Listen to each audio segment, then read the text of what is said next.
went with was DOOR, which stands for Discovering Opportunities for Outreach and Reflection. And it's part of the Mennonite Mission Network. It's a week long, spent in different cities. And we ended up in Chicago, where we interacted with the people that were living there. The church that we stayed at was in the west side of Chicago, in West Garfield Park was the neighborhood. It was the first church of the Brethren, and there were 3 congregations meeting there. I got involved with Serve because Peter Crone, the other student leader, asked me at the beginning of this year if I was interested in serving, and I was like, yeah.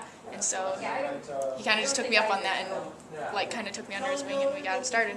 So we wanted to do inner city work, more like hands-on, like face-to-face kind of work rather than like labor type work, like manual labor. So we picked Chicago. And it was this after-school program for kids that like their test scores weren't exactly the highest. They took the lowest, I think it was from math and reading on the Chicago test scores, and they brought them to this after-school program. And it was grades K through 8. And this was definitely by far my favorite service project that we got to do, because it was the most interactive. Like right when you go in there, you meet these kids, and they start out with chapel, and then after the chapel they break off into little groups, and they can work on homework, or they have gym time. And so me, Kayla, and Colin actually got to go play basketball with some 6th, 7th, and 8th graders, and these kids were good. They're not bad kids at all. They come from broken homes and like just single-parent households, and they grow up in these violent areas. And I mean, they're just not taught like some of the things that we're like blessed to be taught with. And once you get to know them and you talk to them, I mean, they were great kids. The program had chosen college as their theme for March, and so every time the kids came into the room, they had to hit the sign that said, "I am going to college." And I thought that was awesome. It just really got it in the kids' heads that college is an option for them. It is an opportunity that they can pursue. We split up into groups, first of all. So just my group specifically, we went to like a soup kitchen. We went to after-school programs where we worked with inner-city kids, like low income. We went to some elderly homes, worked with the elderly there.